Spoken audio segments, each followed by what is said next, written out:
Hi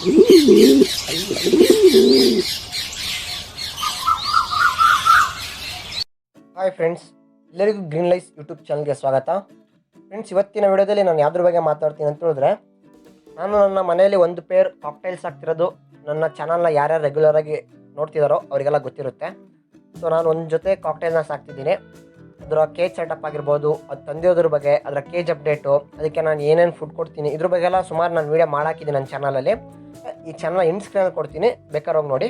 so ಈ ವಿಡಿಯೋದಲ್ಲಿ ನಾನು ನನ್ನ ಕಾಕ್ಟೈಲ್ಗೆ ನವಣೆ, ಸಜ್ಜೆ, ಗೋಧಿ, ಕಡಲೆ, ಹೆಸರು ಕಾಳು, ಇದರಲ್ಲಿ ಗೋಧಿ, ಕಡಲೆ, ಹೆಸರು ಕಾಳನ್ನ ನೆನೆಸಿ ಮೊಳಕೆ ಕಟ್ಟಿ ಕೊಡ್ತೀನಿ. ಸೊ ಇದಿಷ್ಟು ಕಾಳು ಜೊತೆಗೆ ನಾನು ಕೆಲವೊಂದು ಸೊಪ್ಪು ಮತ್ತು ತರಕಾರಿಗಳನ್ನ ನನ್ನ ಒಂದು ಕಾಕ್ಟೈಲ್ಸ್ಗೆ ಕೊಡ್ತಾ ಇರ್ತೀನಿ. ಅದು ಯಾವ್ಯಾವ ಸೊಪ್ಪು, ಯಾವ್ಯಾವ ತರಕಾರಿ ಅನ್ನೋದ್ರ ಬಗ್ಗೆ ಈ ವಿಡಿಯೋದಲ್ಲಿ ಡೀಟೇಲಾಗಿ ಮಾತಾಡ್ತೀನಿ. ನಂತರ ಫ್ರೆಂಡ್ಸ್, ನಾನು ಕೊಡೋದು ಬಿಟ್ಟು ನಾನು ನಾರ್ಮಲಾಗಿ ಒಂದು 5% ಅಷ್ಟೇ ಕಾಕ್ಟೈಲಿಗೆ ಕೊಡ್ಬೋದಂತ, ಒಂದು 100%ಅಲ್ಲಿ ಒಂದು 10% ಅಂತ ಇಟ್ಕೊಬೋದು. 10 to 20% ಅಷ್ಟೇ ನಾನು ಈಗ ಕೊಡ್ತಿರೋ ನನ್ನ ಕಾಕ್ಟೈಲ್ಸ್ಗೆ. ಇದು ಬಿಟ್ಟು ಇನ್ನು ಸುಮಾರು ತರಕಾರಿ ಮತ್ತು ಸೊಪ್ಪುಗಳನ್ನ ಕಾಕ್ಟೈಲ್ಸ್ಗೆ ಕೊಡ್ಬೋದು. ಇದು ಏನೇನು ಅಂತ ನಾನು ಡೀಟೇಲಾಗಿ ಅದ್ರ ಬಗ್ಗೆ ಎಲ್ಲ ರಿಸರ್ಚ್ ಮಾಡಿ, ಅಂದರೆ ಇನ್ಫಾರ್ಮೇಷನ್ನ ಕಲೆಕ್ಟ್ ಮಾಡಿ ನಿಮಗೆ ಒಂದು ವಿಡಿಯೋ ಪ್ರೆಸೆಂಟ್ ಮಾಡ್ತೀನಿ. ಸೊ ಈ ವಿಡಿಯೋದಲ್ಲಿ ಸದ್ಯಕ್ಕೆ ನಾನು ನನ್ನ ಕಾಕ್ಟೈಲ್ಗೆ ಈ ಸದ್ಯಕ್ಕೆ ಏನೇನು ವೆಜಿಟೇಬಲ್ಸ್, ಏನೇನು ಸೊಪ್ಪುಗಳನ್ನ ಕೊಡ್ತೀನಿ ಅನ್ನೋದು ಈ ವಿಡಿಯೋ ಇರುತ್ತೆ. ಸೊ ವಿಡಿಯೋದೊಳಗೆ ಡೀಟೇಲಾಗಿ ಹೋಗೋಕ್ಕಿಂತ ಮುಂಚೆ ನೀವಂದ್ರೆ ಫಸ್ಟ್ ನನ್ನ ಯೂಟ್ಯೂಬ್ ಚಾನಲ್ ನೋಡ್ತೀರಾ, ಇಲ್ಲ ಸಬ್ಸ್ಕ್ರೈಬ್ ಮಾಡ್ಕೊಳ್ಳಿ. ಜೊತೆಗೆ ಪಕ್ಕದಲ್ಲಿ ಒಂದು ಬೆಲ್ ಬಟನ್ ಬರುತ್ತೆ, ಅದನ್ನು ಕ್ಲಿಕ್ ಮಾಡಿದ್ರೆ ನಾನು ಏನೇ ವಿಡಿಯೋ ಹಾಕೋರು ನಿಮಗೆ ಇಮಿಡಿಯೇಟ್ ನೋಟಿಫಿಕೇಶನ್ ಬರುತ್ತೆ. ನಂತರ ನನ್ನ ಸೋಷಿಯಲ್ ಮೀಡಿಯಾ ಇನ್ಸ್ಟಾಗ್ರಾಮ್, ಫೇಸ್ಬುಕ್ ಲಿಂಕ್ನ ಡಿಸ್ಕ್ರಿಪ್ಷನ್ ಬಾಕ್ಸಲ್ಲಿ ಕೊಡ್ತೀನಿ. ನಂತರ ಕಮೆಂಟಲ್ಲಿ ಕೂಡ ಪಿನ್ ಮಾಡಿರ್ತೀನಿ, ಹೋಗಿ ಫಾಲೋ ಮಾಡೋದನ್ನ ಮರಿಬಿಡಿ ಫ್ರೆಂಡ್ಸ್. ಬನ್ನಿ ಫ್ರೆಂಡ್ಸ್, ಈಗ ವಿಡಿಯೋದೊಳಗೆ ಹೋಗೋಣ. ಫ್ರೆಂಡ್ಸ್, ಮೊದಲನೇದಾಗಿ ನಾನು ವೆಜಿಟೇಬಲ್ಸ್ ಏನೇನು ಕೊಡ್ತೀನಿ ಅಂತ ಹೇಳ್ಬಿಡ್ತೀನಿ. ಯಾಕಂತ ಹೇಳಿದ್ರೆ ತುಂಬ ಲೀಸ್ಟ್ ಸಣ್ಣದು. ಎಷ್ಟು ಸಣ್ಣದು ಅಂತ ಹೇಳಿದ್ರೆ, ನಾನು ವೆಜಿಟೇಬಲ್ಸ್ ಅಂತ ಕೊಡೋದು ಒಂದೇ ವೆಜಿಟೇಬಲು, ಅದು ಬೀನ್ಸು. ಸೊ ಸದ್ಯದ ಮಟ್ಟಿಗೆ ನಾನು ನನ್ನ ಕಾಕ್ಟೈಲ್ಗೆ ಬೀನ್ಸ್ ಮಾತ್ರ ಕೊಡ್ತೀನಿ. ಇದನ್ನು ನಾನು ಏನಕ್ಕೆ ಕೊಡ್ತಿದ್ದೀನಿ ಅಂತ ಹೇಳಿದ್ರೆ, ನನಗೆ ಕೊಟ್ಟವರು ಇದು ಹೇಳಿದರು, ಅದಕ್ಕೆ ಡೈಲಿ ಕೂಡ ಒಂದೊಂದು ಬೀನ್ಸ್ ಕೊಡಿ, ಅದು ಕಾಯ್ತಾ ಕೂತಿರುತ್ತೆ, ಬೀನ್ಸ್ ತುಂಬ ಇಷ್ಟಪಟ್ಟು ತಿನ್ನುತ್ತೆ ಅಂತ ಹೇಳಿದರು.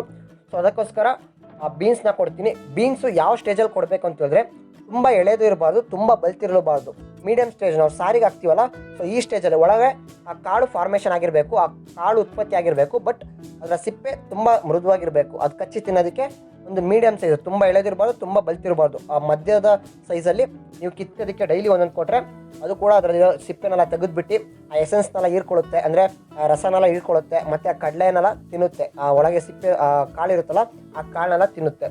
ಇದು ನಾನು ವೆಜಿಟೇಬಲ್ಸಲ್ಲಿ ಇದೊಂದೇ ಕೊಡೋದು. ನಂತರ ಇನ್ನೂ ಸುಮಾರಿದೆ, ಅದು ನೆಕ್ಸ್ಟ್ ವಿಡಿಯೋದಲ್ಲಿ ನಾನು ನಿಮಗೆ ತಿಳಿಸ್ತೀನಿ. ನೆಕ್ಸ್ಟ್ ನಾನು ಸೊಪ್ಪು ಏನೇನು ಸೊಪ್ಪು ಕೊಡ್ತೀನಿ ಅಂತ ಹೇಳಿದ್ರೆ, ಮೊದಲನೇದಾಗಿ ರ್ಯಾಂಡಮ್ ಹಂಗೆ ಸ್ಪೀಡಾಗಿ ಹೇಳ್ತೀನಿ ಯಾವ್ಯಾವ ಸೊಪ್ಪು ಕೊಡ್ತೀನಿ ಅಂತ.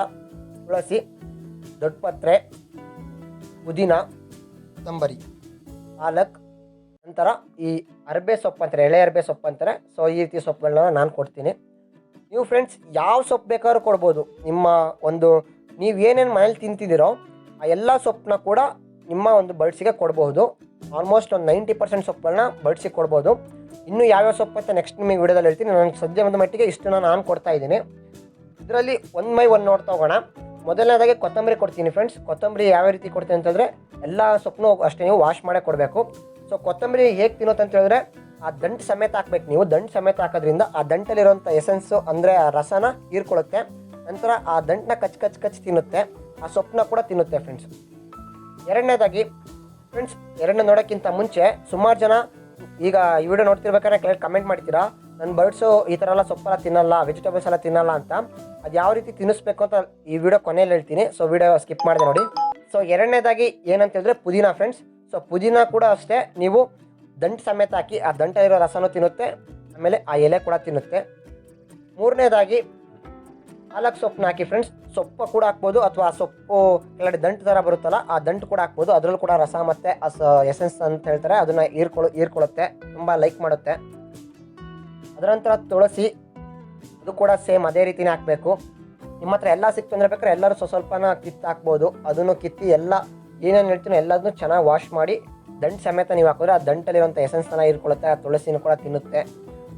ಸೊ ಈ ಸೊಪ್ಪುಗಳೆಲ್ಲ ಇದೆಲ್ಲ ಹಾಕೋದ್ರಿಂದ, ಗಿಡಗಳ ಎಲೆ ಎಲ್ಲ ಹಾಕೋದ್ರಿಂದ ಏನೇನು ಅದಕ್ಕೆ ಕ್ಯಾಲ್ಶಿಯಮ್ ಆಗಿರ್ಬೋದು, ವಿಟಮಿನ್ಸ್ ಆಗಿರ್ಬೋದು, ಅದೆಲ್ಲ ಏನೇನು ಸಿಗುತ್ತೆ ಅಂತೆಲ್ಲ ಡೀಟೇಲಾಗಿ ವಿಡಿಯೋ ಮಾಡ್ತೀನಿ. ಈ ವಿಡಿಯೋದಲ್ಲಿ ಜಸ್ಟಾಗೆ ಒಂದು ಮೇಲಾಗಿ ನೋಡ್ಕೊಳ್ಳಿ. ಸೊ ಇದ್ರ ನಂತರ ದೊಡ್ಡ ಪಾತ್ರೆ ಅಂತಾರೆ ಫ್ರೆಂಡ್ಸ್. ಈ ದೊಡ್ಡ ಪಾತ್ರೆ ನಾನು ವಾರಕ್ಕೆ ಒಂದ್ಸರಿ ಆ ಥರ ಕೊಡ್ತಿರ್ತೀನಿ, ರೆಗ್ಯುಲರಾಗಿ ಕೊಡಲ್ಲ. ಇದು ಏನಕ್ಕೆ ಕೊಡ್ತಾರೆ ಅಂತ ಹೇಳಿದ್ರೆ, ಮನುಷ್ಯರು ಕೂಡ ತಿನ್ಬೋದು. ಈ ಕಫ, ಶೀತಕ್ಕೆ, ಕೆಮ್ಮಿಗೆ, ಇದಕ್ಕೆಲ್ಲ ಸ್ವಲ್ಪ ಹೆಲ್ಪ್ ಆಗುತ್ತಿದ್ದು. ಇದನ್ನು ಹಾಗೆ ಒಂದು ಎಲೆ ಕಿತ್ಬಿಟ್ಟು ನೀರಲ್ಲಿ ವಾಶ್ ಮಾಡಿ ನೀವು ತಿನ್ಬೋದು. ಈ ಕೊರೋನಾ ಟೈಮಲ್ಲಿ ಕೆಮ್ಮು ಶೀತ ಎಲ್ಲ ಆಯಿತು ಅಂದರೆ ಧಾರಾಳವಾಗಿ ಇದನ್ನು ತಿಂತಾ ಬನ್ನಿ, ನಿಮ್ಮ ಮನೆ ಹತ್ರ ಇತ್ತು ಅಂದರೆ. ಸ್ವಲ್ಪ ಆಯುರ್ವೇದಿಕ್ ಮೆಡಿಸಿನ್ ಥರ ಇದು. ನಾನು ಕೂಡ ಅವಾಗ ಒಂದೊಂದು ಎಲೆ ಕಿತ್ಕೊಂಡು ತಿಂತಾ ಇರ್ತೀನಿ. ಸೊ ಇದನ್ನು ಕೂಡ ಅಷ್ಟೇ, ಒಂದೊಂದು ಎಲೆನ ನೀವು ವಾರಕ್ಕೊಂದ್ಸಲಿ ಆ ಥರ ಕೊಟ್ಟರೆ ಈ ಮಳೆಗಾಲದಲ್ಲಿ ಶೀತ ಎಲ್ಲ ಆಗೋದು ಸ್ವಲ್ಪ ಅವಾಯ್ಡ್ ಆಗುತ್ತೆ. ಸೊ ಇದನ್ನು ಕೂಡ ಒಂದೊಂದು ಎಲೆ ಕೊಡ್ತಾ ಇರ್ತೀನಿ. ನಂತರ ಫ್ರೆಂಡ್ಸ್, ಇದಿಷ್ಟು ಎಲೆನ ಕೆಲವೊಬ್ರು ಹೇಳ್ತಾರೆ ಇದನ್ನೆಲ್ಲ ಕೊಡ್ಬೋದು, ನಮ್ಮ ಹತ್ರ ಸಿಗುತ್ತೆ, ಬಟ್ ಇದು ತಿನ್ನಲ್ಲ, ನಾನೇನು ಮಾಡೋದು ಅಂತ ಕೇಳ್ತಾರೆ. ಸೊ ಹಾಗೆ ನೀವೇನು ಮಾಡಬೇಕು ಅಂತ ಹೇಳಿದ್ರೆ, ನೈಟು ಅದರ ಗೂಡಿಂದ ನೀವು ಡೈಲಿ ಇಡ್ತಿರಲ್ಲ ರಾಗಿ ಅಂದರೆ ಸಜ್ಜಾಗಿರ್ಬೋದು, ಕಡಲೆ ಮತ್ತು ಸೂರ್ಯಕಾಂತಿ ಬೀಜ ಏನನ್ನೋದಕ್ಕೆ ನೀವು ತಿನ್ನಕ್ಕೆ ಇಡ್ತಿರೋ ಅದರ ಸೀಡ್ಸು, ಆ ಫುಡ್ನ ನೈಟೇ ತೆಗೆದುಬಿಟ್ಟು ಹೊರಗಡೆ ಇಟ್ಬಿಡಿ. ನೆಕ್ಸ್ಟ್ ಡೇ ಬೆಳಗ್ಗೆ ಅದು ಕೂಗ್ತಾ ಇರುತ್ತೆ, ಅದು ಹೊಟ್ಟೆ ಹಸಿವು ಕೂಗ್ತಾ ಇರುತ್ತೆ. ಆ ಟೈಮಲ್ಲಿ ನೀವು ಇದರಲ್ಲಿ ಪುದೀನ ಆಗಿರ್ಬೋದು, ಕೊತ್ತಂಬರಿ, ಆಮೇಲೆ ತುಳಸಿ, ಆಮೇಲೆ ದೊಡ್ಡಪತ್ರೆ, ಆಮೇಲೆ ನೀವು ಡಿವಾರ್ಮಿಂಗಿಗೆ ಬೇವಿನ ಎಲೆ ಕೂಡ ಯಾವಾಗಾರೆ ಬೇವಿನ ಎಲೆದು ತುಂಬ ಇದಿರುತ್ತೆ ನೋಡಿ, ಎಳೆ ಐಟಮ್ ಇರುತ್ತೆ. ಸೊ ಫುಲ್ ಅವಾಗ ಹುಟ್ತಾ ಇರುತ್ತೆ, ಚಿಗುರ್ತಾ ಇರುತ್ತೆ. ಆ ಚಿಗುರನ್ನ ತಗೊಂಡಾಗ ಹಾಕಿದ್ರೆ ಅದು ಕೂಡ ತಿನ್ನುತ್ತೆ. ಅದು ಹೊಟ್ಟೆ ಹುಳ ಎಲ್ಲ ಸ್ವಲ್ಪ ಕ್ಲಿಯರ್ ಮಾಡೋಕ್ಕೆ ಹೆಲ್ಪ್ ಆಗುತ್ತೆ, ಡಿವಾರ್ಮಿಂಗ್ ಮಾಡುತ್ತೆ. ಸೊ ಈ ರೀತಿಯ ಇದನ್ನೆಲ್ಲ ನೀವು ತಗೊಂಡೆ ಗೋಡಲ್ಲಿ ಇಟ್ಟರೆ, ನಾನು ಕೂಡ ಇಲ್ಲಿ ವಿಡಿಯೋದಲ್ಲಿ ನೀವು ನೋಡ್ತಿರ್ಬೋದು ಅದೇ ರೀತಿಯೇ ಮಾಡಿರೋದು. ಸೊ ತುಂಬ ಹೊಟ್ಟೆ ಹಸ್ಕೊಂಡು ಇದು ಆ ಟೈಮಲ್ಲಿ ತಿನ್ನುತ್ತೆ. ನೀವು ತಿನ್ನೋದನ್ನ ಕೂಡ ನಾನು ಇಲ್ಲಿ ವಿಡಿಯೋ ಕ್ಲೀನಾಗಿ ಹಾಕಿರ್ತೀನಿ, ಎಷ್ಟು ಲೈಕ್ ಮಾಡಿ ತಿನ್ನುತ್ತೆ ಅಂತ. ಹೊಟ್ಟೆ ಹಸುವಿಗೆ ತಿನ್ನುತ್ತೆ ಫ್ರೆಂಡ್ಸ್. ಸೊ ತಿನ್ಸೋಕ್ಕೆ ಇದೊಂದೇ ದಾರಿ. ಸೊ ಈ ರೀತಿ ನೈಟೇ ತೆಗೆದುಬಿಡಿ ಫುಡ್ನ. ನಂತರ ಆಮೇಲೆ ಗೂಡಲ್ಲಿ ಬೆಳಗ್ಗೆ ತೊಗೊಂಡಾಗ ಅದು ಕೂಗ್ತಿರ್ಬೇಕಾದ್ರೆ ಈ ರೀತಿ ಸೊಪ್ಪನ್ನೆಲ್ಲ ಹಾಕಿ ಮತ್ತು ಬೀನ್ಸ್ನ ಕೂಡ ಹಾಕಿ ಅವಾಗ ತಿನ್ನುತ್ತೆ. ಅಂದರೆ ಈ ವಿಡಿಯೋದಲ್ಲಿ ನಾರ್ಮಲಾಗಿ ನಾನು ಏನೇನೋ ಸೊಪ್ಪು ಮತ್ತು ವೆಜಿಟೇಬಲ್ಸ್ ಕೊಡ್ತೀನಿ, ಮತ್ತು ಅದನ್ನು ಯಾವ ರೀತಿ ತಿನ್ನಿಸ್ಬೇಕು ಅಂತ ನಿಮಗೆ ಆಲ್ರೆಡಿ ಒಂದು ಐಡಿಯಾ ಈಗ ಸಿಕ್ಕಿರುತ್ತೆ. ನೆಕ್ಸ್ಟ್ ಒಂದು ವಿಡಿಯೋದಲ್ಲಿ ಲಾಂಗ್ ವಿಡಿಯೋ ಡೀಟೇಲಾಗಿ ಇನ್ಫಾರ್ಮೇಷನು, ಪ್ರತಿಯೊಂದು ಸೊಪ್ಪಲ್ಲೂ ಯಾವ್ಯಾವ ಅಂಶಗಳು ಅದಕ್ಕೆ ಸಿಗುತ್ತೆ, ಅದನ್ನು ಯಾವ ರೀತಿ ತಿನ್ನಿಸ್ಬೋದು, ಯಾವ್ಯಾವ ತರಕಾರಿಗಳನ್ನ ಕೊಡ್ಬೋದು, ಇದ್ರ ಬಗ್ಗೆ ಡೀಟೇಲಾಗಿ ಒಂದು ವಿಡಿಯೋ ನಿಮಗೆ ರೆಡಿ ಮಾಡಿ ನಾನು ಕೊಡ್ತೀನಿ. ಸೊ ಸದ್ಯಕ್ಕೆ ಒಂದು ಹಾಗೆ ನಾರ್ಮಲಾಗಿ ತಿಳ್ಕೊಳ್ಳಿ. ಈ ಪದ್ಧತಿನ ನೀವು ಕೂಡ ಅನುಸರಿಸಿ, ಅಂದರೆ ನಾನು ಏನೇನು ಮಾಡ್ತೀನಿ ಅದನ್ನು ಯೂಸ್ ಮಾಡಿ. ಸೊ ಈ ರೀತಿ ಈ ಟೈಮಲ್ಲಿ ಮಳೆಗಾಲದಲ್ಲಿ ಸ್ವಲ್ಪ ಪುದೀನ, ಕೊತ್ತಂಬರಿ, ಆಮೇಲೆ ತುಳಸಿ ಮತ್ತು ದೊಡ್ಡಪತ್ರೆ ಇದನ್ನು ಸ್ವಲ್ಪ ಜಾಸ್ತಿ ಕೊಡಿ. ಶೀತ, ಜ್ವರ, ಥಂಡಿ ಆಗೋದು ಸೊ ಈ ಮಳೆಗಾಲದಲ್ಲೆಲ್ಲ ಏನೂ ಆಗಲ್ಲ, ಅವಾಯ್ಡ್ ಆಗುತ್ತೆ.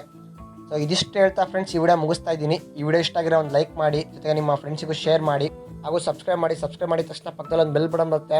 ಆ ಬೆಲ್ ಬಟನ್ ಕ್ಲಿಕ್ ಮಾಡಿ ಆಲ್ ಅನ್ನೋ ಒಂದು ಆಪ್ಷನ್ನ ಎನೇಬಲ್ ಮಾಡಿಕೊಂಡ್ರೆ ನಾನು ಏನೇ ವಿಡಿಯೋ ಹಾಕಿದ್ರೆ ನಿಮಗೆ ಇಮಿಡಿಯೇಟ್ ನೋಟಿಫಿಕೇಷನ್ ಬರುತ್ತೆ. ಸೊ ಆ ನೋಟಿಫಿಕೇಷನ್ನ ಕ್ಲಿಕ್ ಮಾಡಿ ನೀವು ನನ್ನ ಒಂದು ವೀಡಿಯೋಸ್ನ ನೋಡ್ಬೋದು. ಸೊ ಸಬ್ಸ್ಕ್ರೈಬ್ ಮಾಡೋದನ್ನು ನೀವು ಅಮೌಂಟ್ ಪೇ ಮಾಡಬೇಕಾಗಿಲ್ಲ ಫ್ರೆಂಡ್ಸ್, ಫ್ರೀನೇ ಸಬ್ಸ್ಕ್ರೈಬ್ ಬಟನ್ ಕೊಟ್ಟಿರೋದು. ಸೊ ನಿಮಗೊಂದು ಅಲಾರಾಮ್ ಥರ ಫ್ರೆಂಡ್ಸ್ ಅದು. ಸುಮಾರು ಜನ ಅಮೌಂಟ್ ಪೇ ಮಾಡಬೇಕು ಅಂತ ಸಬ್ಸ್ಕ್ರೈಬ್ ಮಾಡ್ದೇ ತುಂಬ ಜನ ನನ್ನ ಚಾನಲ್ ನೋಡ್ತಿದ್ದೀರಾ. ಸೊ ದಯವಿಟ್ಟು ಸಬ್ಸ್ಕ್ರೈಬ್ ಮಾಡ್ಕೊಳ್ಳಿ. Thanks for watching friends. ಸಿಗೋಣ ಮುಂದಿನ ವಿಡಿಯೋದಲ್ಲಿ.